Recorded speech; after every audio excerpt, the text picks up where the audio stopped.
You are most welcome. कैसे हो आप सभी? उम्मीद करता हूँ बहुत अच्छे होंगे और खुश होंगे।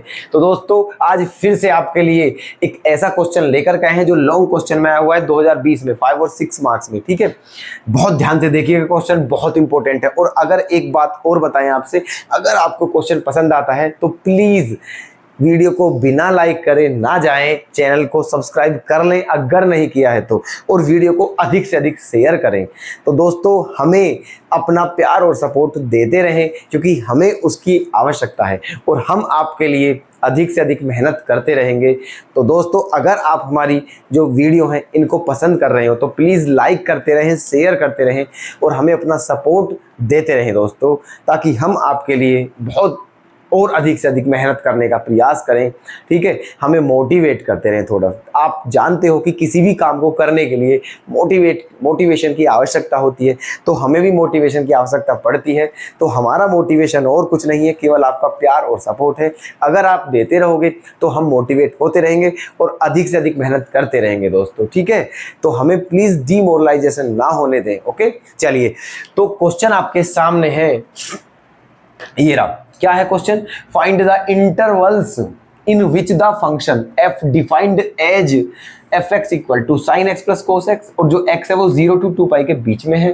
ठीक है, इज स्ट्रिक्टली इंक्रीजिंग और डिक्रीजिंग, है ना। देखो इस बार ये क्वेश्चन जो है ना तो प्रूफ करना है ना कुछ करना है, और ना ही हमें ये नहीं बताना है कि ये फंक्शन इंक्रीजिंग है या डिक्रीजिंग है। हमें तो ये बताना है, हमें क्या बताना है? इंटरवल बताना है। जिस इंटरवल में ये इंक्रीजिंग है वो इंटरवल बताना है, या फिर जिस इंटरवल में डिक्रीजिंग है वो इंटरवल बताना है। मतलब इस क्वेश्चन में आपको इंटरवल बताने हैं। ठीक है, तो बिल्कुल भी ध्यान आपका भटके ना, बस थोड़ी देर बिल्कुल ध्यान से देख लीजिए इस क्लास को। ये क्वेश्चन आपके, ठीक है, आपके आत्मा तक ना पहुंचा दिया दोस्तों तो आप कह देना कि हाँ यार कोई टीचर है। ठीक है, बिल्कुल बहुत ध्यान से समझना। ठीक है, बिल्कुल जी जान से समझाएंगे दोस्तों। ठीक है, जिंदगी में नहीं भूलोगे। ठीक है, देखिए प्लीज। तो एक काम करते हैं, देखो हमें देखना है कि इंक्रीजिंग और डिक्रीजिंग देखना है। तो हम आपसे 150 बार कह चुके हैं इस बात को, ठीक है, कि जो इंक्रीजिंग या डिक्रीजिंग करने के लिए हमें सबसे पहला स्टेप क्या होता है? हमारा डिफरेंशिएशन करना, बस। ठीक है, कीजिए डिफरेंशिएशन, है ना। देखते हैं ये क्या होता है। ओके, डिफरेंशिएशन करते हैं इसका हम, है ना। Because given that f x equals to sine x plus cos x. ठीक है, ये आपका क्या दिया हुआ है? फंक्शन। अब इसका क्या करेंगे हम? Differentiation F dash x. तो साइन एक्स का क्या हो जाएगा? कोस एक्स, और कोस एक्स का क्या हो जाएगा? Minus sine x. यहां तक कोई डाउट किसी को? क्लियर है? ठीक है, अच्छा अब देखना, हमें इंटरवल जो है 0 से 2 पाई तक दिया हुआ है। अब एक बात बताइए, ठीक है, अगर ये इंटरवल दे दिया है तो फिर इंटरवल पूछा क्यों है? इसका मतलब ये है दोस्तों 0 से 2 पाई। 2 पाई का मतलब क्या होता है? 360। इसका मतलब इसने पूरा राउंड दे दिया है स्टार्टिंग से और लास्ट तक। हमें उसके बीच में इंटरवल्स देखने हैं, किस इंटरवल में इंक्रीजिंग है, किस इंटरवल में डिक्रीजिंग है। ठीक है, तो अब हम क्या करें? देखो हमें क्या चाहिए दोस्तों? हमें चाहिए क्रिटिकल पॉइंट। ठीक है, क्या चाहिए? क्रिटिकल पॉइंट चाहिए। ठीक है, क्योंकि ये तो शुरू से लास्ट तक है, 0 से 2 पाई तक है, इसके बीच में पॉइंट तो होंगे ना। ठीक है, जहां से इंटरवल बन पाएंगे, तो वो क्रिटिकल पॉइंट यहां से निकलेंगे। क्रिटिकल पॉइंट कैसे आते हैं? जो आपका फर्स्ट डेरिवेटिव होता है उसे 0 के बराबर रखते हैं, वहां से आपके क्रिटिकल पॉइंट आ जाते हैं। तो यहां पर भी यही काम करना है। इस एफ डैश एक्स को क्या रखोगे आप? 0 के बराबर रखोगे। ठीक है, रखिए putting f dash x equals to 0। ठीक है, ये क्या ले लिया है? 0। तो क्या हो गया है आपका?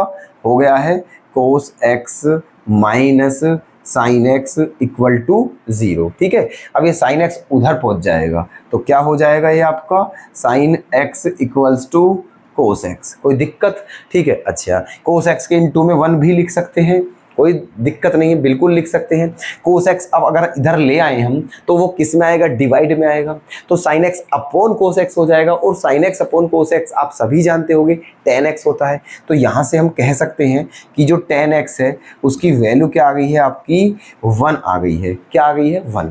अब हमें देखना ये है कि 0 से 2 पाई तक, ठीक है, जो 10 है वो किस किस की वैल्यू 1 होती है। ठीक है, 0 से 2 पाई तक है ना, किस किस एंगल में tan की वैल्यू 1 होती है। तो एक तो tan 45 की वैल्यू 1 होती है, ठीक है, किसकी, tan 45 की। और एक आपकी दोस्तों ये 1045 तो सभी को पता होगी, ठीक है, 1045 में सोचने की आवश्यकता है ही नहीं, क्योंकि ज्यादातर 90 तक सभी हमारी वैल्यूज लर्न होती हैं। अब बात आती है आगे की कैसे चेक करें, ठीक है। अब एक बात बताइए, 1040 हमें देखना है 1, क्या देखना है 1, और वो भी क्या देखना है, पॉजिटिव। तो इतना तो आपको पता होगा कि जो 10 है वो पॉजिटिव कौन कौन से क्वाड्रेंट में होता है। एक तो फर्स्ट क्वाड्रेंट में सब पॉजिटिव होते हैं, ठीक है, और फर्स्ट क्वाड्रेंट में हम ले चुके हैं π/4, तो एक वैल्यू तो हमें मिल चुकी है π/4। अब और कौन से क्वाड्रेंट में 10 पॉजिटिव होता है, ठीक है, ना ही तो सेकंड में होता है, ठीक है, और ना ही फोर्थ में होता है। फर्स्ट और थर्ड में 10 पॉजिटिव होता है, किस किस में होता है, फर्स्ट और थर्ड में। तो फर्स्ट में हम ले चुके हैं एंगल π/4, अब थर्ड में पहुंचना है हमें, ठीक है, किस में पहुंचना है, थर्ड में।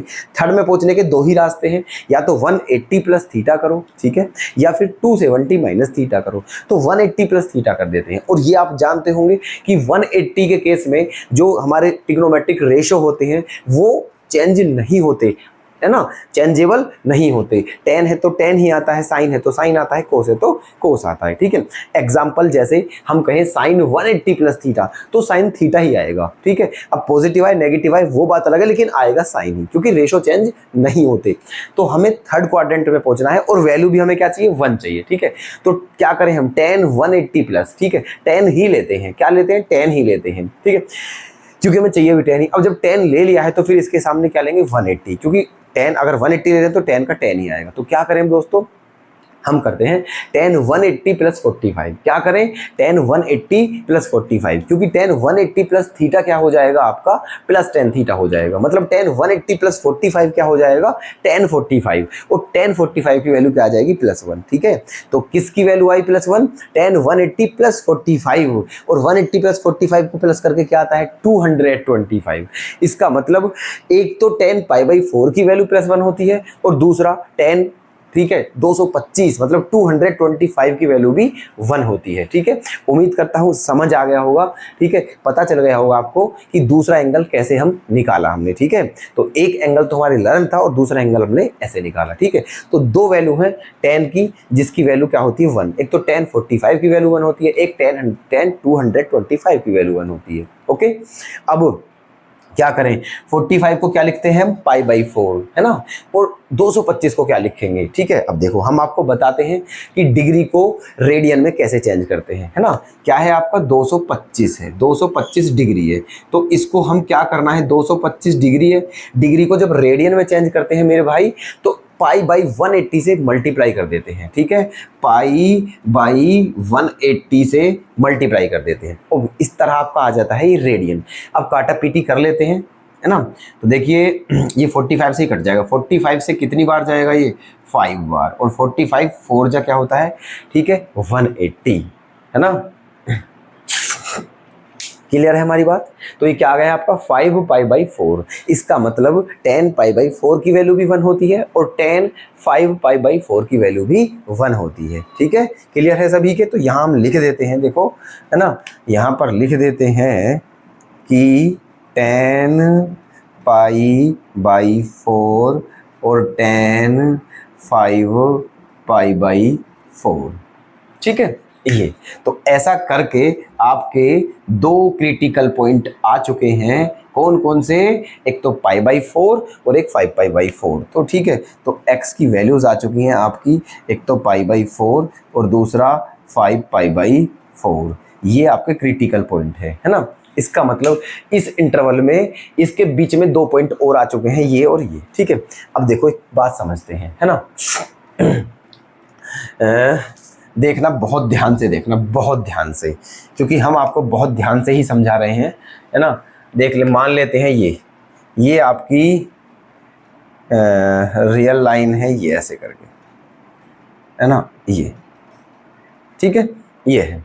अब मान लिया आपका जीरो कहाँ है, आपका जीरो कहाँ पर है, यहाँ पर है, और आपका 2π कहाँ पर है, यहाँ पर है, ठीक है। जीरो यहाँ पर है और 2π यहाँ पर है, ठीक है। इसी के बीच में ये 2 पॉइंट और है क्रिटिकल पॉइंट, एक तो π/4 है, एक तो π/4 है, और दूसरा क्या है, 5π/4, 5π/4। कोई दिक्कत यहाँ तक, क्लियर है सभी के? ठीक है, तो ये इसी के बीच में पॉइंट आ चुके हैं। अब ध्यान से देखिएगा आपके कितने इंटरवल बन चुके हैं, कितने इंटरवल बन चुके हैं। ठीक है, 1 2 3, ठीक है, 3 इंटरवल्स यहाँ पर आपके क्रिएट हो चुके हैं। अब ये तीनों इंटरवल में चेक करते हैं, ठीक है, किस इंटरवल में ये डिक्रीजिंग है और किस इंटरवल में ये इंक्रीजिंग है। क्लियर है? ठीक है, चलिए देखिएगा। अब सबसे पहले देखते हैं ये वाला इंटरवल, सबसे पहले ये वाला इंटरवल हम देखते हैं, है ना, 0 to π/4 वाला। इसमें ये जो f डैश x है पॉजिटिव होगा या नेगेटिव होगा। ठीक है, f डैश x क्या है आपका? cos x minus sin x। ठीक है, कौन सा इंटरवल लेना है? ये वाला। मतलब एक काम करिए, ठीक है, कि देखो ये 0 के साथ क्या है आपका? 0 देख लेना आप ध्यान से। ठीक है, 0 शामिल है।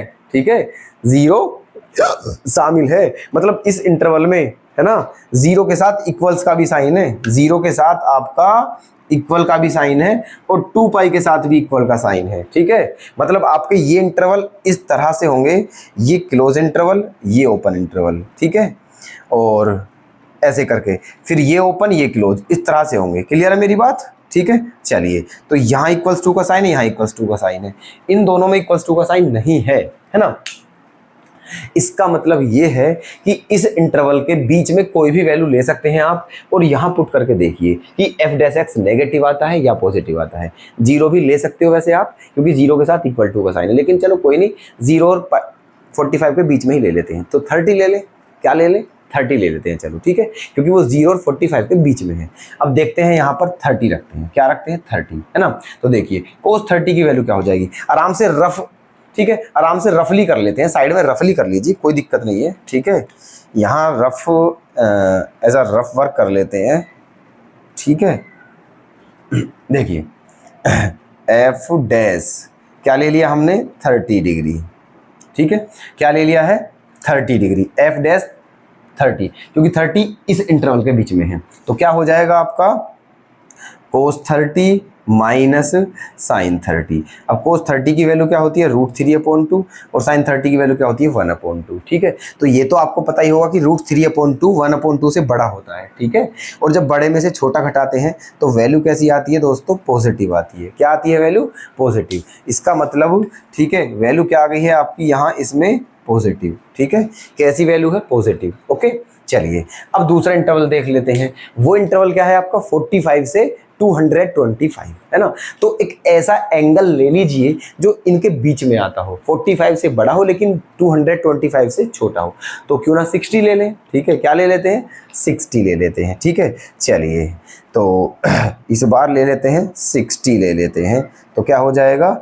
cos 60 और माइनस का साइन 60। तो cos 60 की वैल्यू क्या होती है? 1/2, और साइन 60 की वैल्यू क्या होती है? √3/2। तो 1/2 छोटा है और √3/2 बड़ा है, तो जब छोटे में से बड़े को माइनस करते हैं तो वैल्यू कैसी मिलती है हमें? नेगेटिव।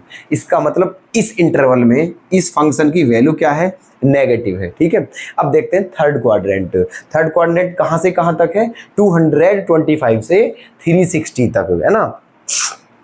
तो अब क्या करें हम?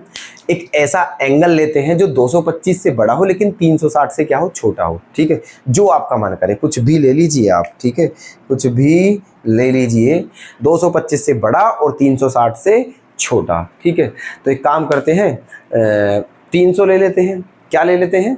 300 ले लेते हैं। ठीक है, चलिए f डैश 300 ऐसे, तो क्या हो जाएगा आपका? cos 300 और माइनस का साइन 300। ठीक है, ये हो चुका है आपका। ठीक है ना।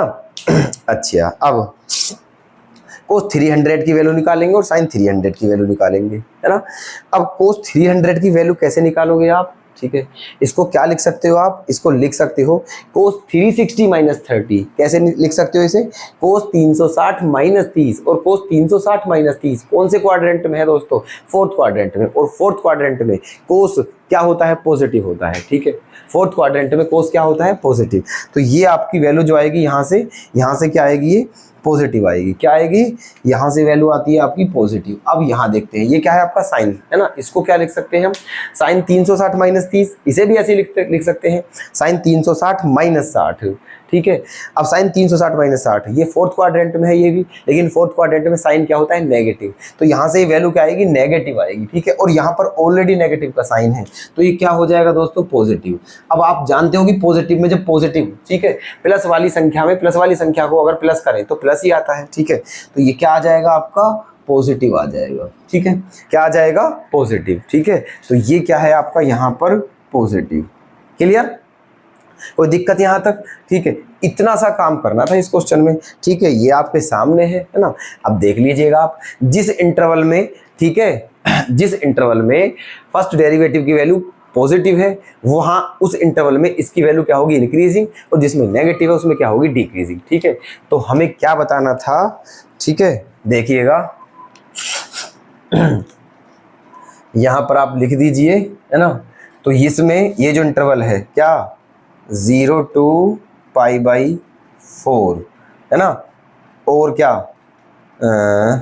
5 π/4 to 2π, ठीक है। ये दो इंटरवल, ये और ये, इसमें वैल्यू क्या है, इंक्रीजिंग, ठीक है। ये जो इंटरवल है इनमें जो वैल्यू है आपकी वो क्या है, इंक्रीजिंग, ओके, इंक्रीजिंग, वो भी स्ट्रिक्टली इंक्रीजिंग, ठीक है, और स्ट्रिक्टली डिक्रीजिंग वो कौन से इंटरवल में है, इस इंटरवल में, मतलब π/4 से 5 π/4, ओके। और यही है आपका आंसर, ठीक है। क्वेश्चन में बस आपसे यही पूछा था कि आपको इंटरवल बताने थे कि किस इंटरवल में वैल्यू इंक्रीजिंग है और किस में डिक्रीजिंग है। तो सब कुछ आपके सामने है, इंक्रीजिंग इंटरवल और डिक्रीजिंग इंटरवल, ठीक है, और सॉल्यूशन भी आपके सामने है। उम्मीद करता हूँ समझ आ गया होगा, ठीक है। नोट अवश्य कर लें, ओके। तो चलिए दोस्तों, अगर वीडियो पसंद आई तो प्लीज़ लाइक ज़रूर करें। धन्यवाद।